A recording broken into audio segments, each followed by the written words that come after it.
Hey guys, in this video I'm going to show you a pretty easy and free way that you can do keyword research and put yourself in a position to rank YouTube videos and therefore get more views, get more subscribers, and earn more money. So what you want to do first is download a tool that you can get for free called vidIQ. Now they do have a paid version which will have more bells and whistles, of course. You can determine whether you need that or not based on your preferences, but vidIQ.com does allow you to do this method for free.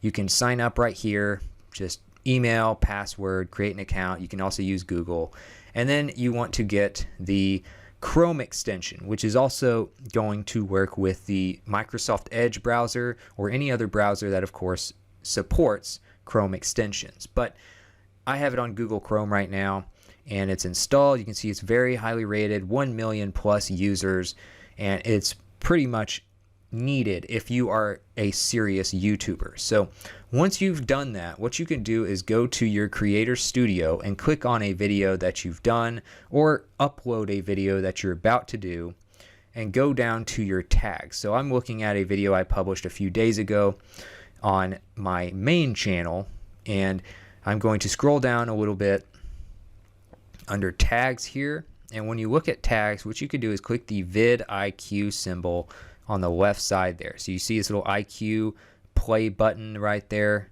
What you can do is click on that, and then you will end up on a page that looks like this. So this will actually tell you search volume, competition, and an overall score based on those numbers, and allow you to get an idea of whether or not this is actually a good keyword to try and rank for. So if you are on YouTube and you are trying to rank and use SEO, this is one of the best free methods you can do without having to, get a bunch of tools or go through Google AdWords and do a bunch of stuff like that.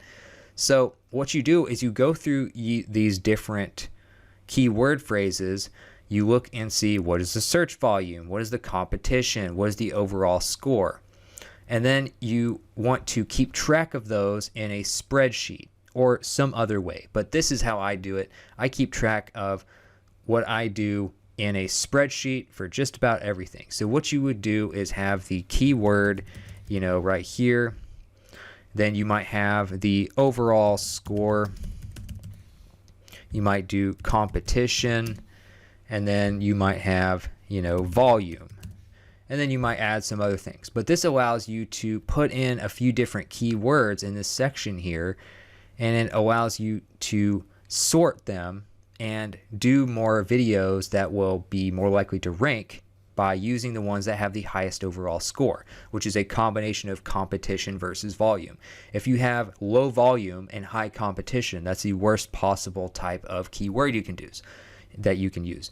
The best type of keywords you can rank for, of course, must be related to your channel, but also have, high search volume, meaning a lot of people are interested in this topic, meaning you have a high view count potential, and then your competition needs to be low or very low, ideally. So especially if you're starting out, you need to go for very low if possible. Then you can work your way up once you've built a big channel to low to medium level competition, and actually have a good chance of ranking and building your channel. So when you do that, just go here. You can type in whatever you want. You can look at the tags that you've been using. For instance, this one right here, 55 out of 100. That's kind of okay, not great. Search volume 1,400 a month.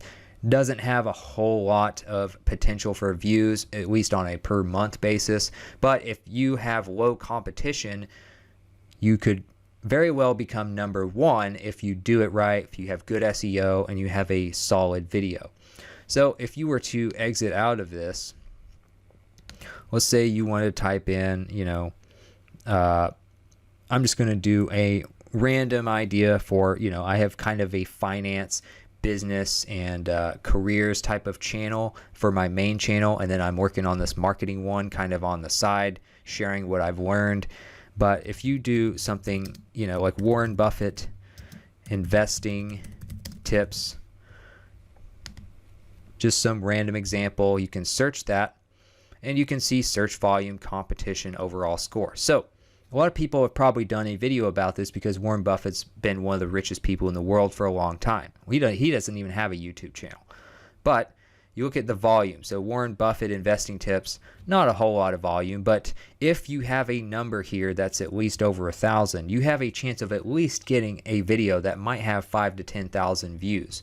And then high competition, obviously you want to stay away from that unless you're a more popular channel that has quite a few subscribers and you really know what you're doing. So none of these are very good stock market investing, Warren Buffett.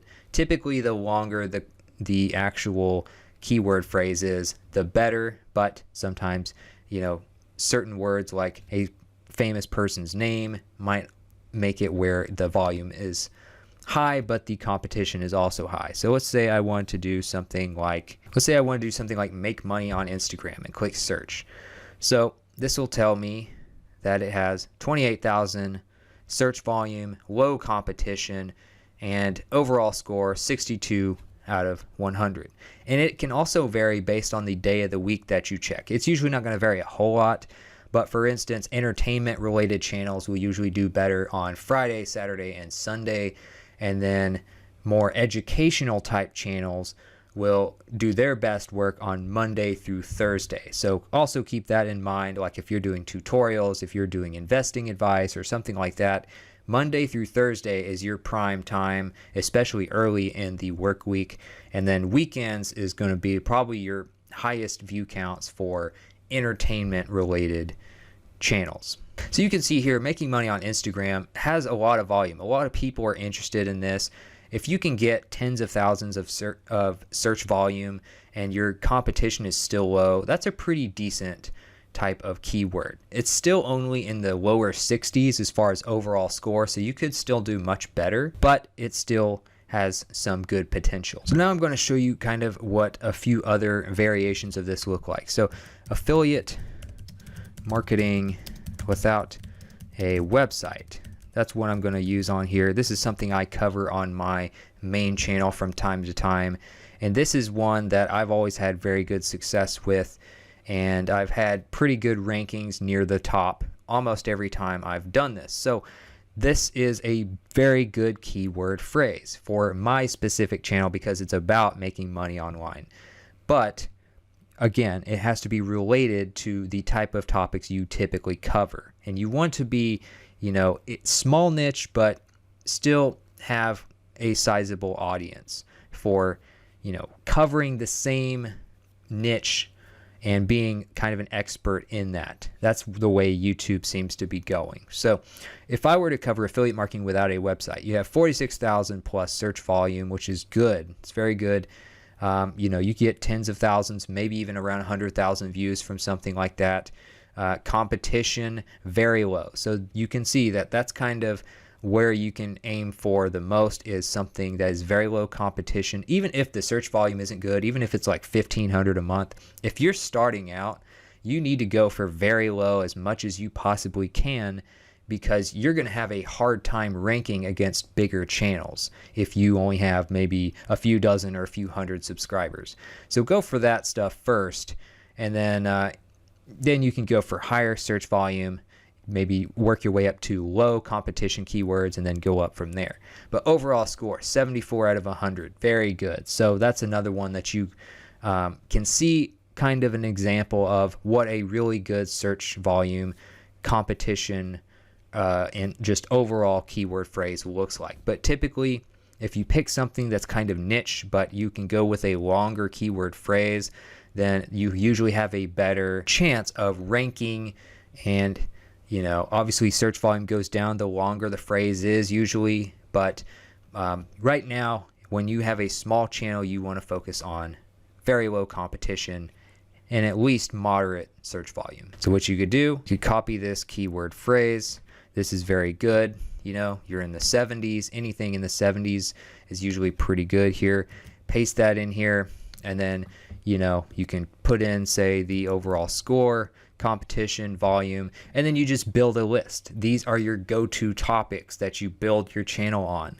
And then you can look at your analytics to test whether these work. Now, if your audience doesn't like this kind of stuff, or you're just not doing very well with these types of videos, the more subscribers you have, and if it's still not doing well, when you have maybe like 50,000 to 100,000 subscribers and they just don't want to watch this type of stuff, even if it's a good keyword phrase, you might want to just stop covering that. But if it's a good keyword phrase and you tend to perform well, this might be something you touch on once every few months on your channel and just go to different variations of this topic. So you build your spreadsheet like this. You sort by different types of keywords that you know are good in terms of these numbers here using vidIQ's tool. And then you kind of build a nice system for finding topics, testing them, and then measuring your results. This is how you build a really solid YouTube channel from scratch, pretty much, using SEO and using rankings and topics that your audience or your potential audience might really be interested in. So hopefully this was helpful. This can apply to any type of channel, by the way. It doesn't matter what your channel is, whether you're a barber, whether you're a marketer, whether you're someone who gives advice on finance. You can do this for pretty much anything and apply it somehow. So hopefully this was helpful. Check out Justin Bryant Marketing and the channel for more ways to build your YouTube channel, and I'll see you in the next video.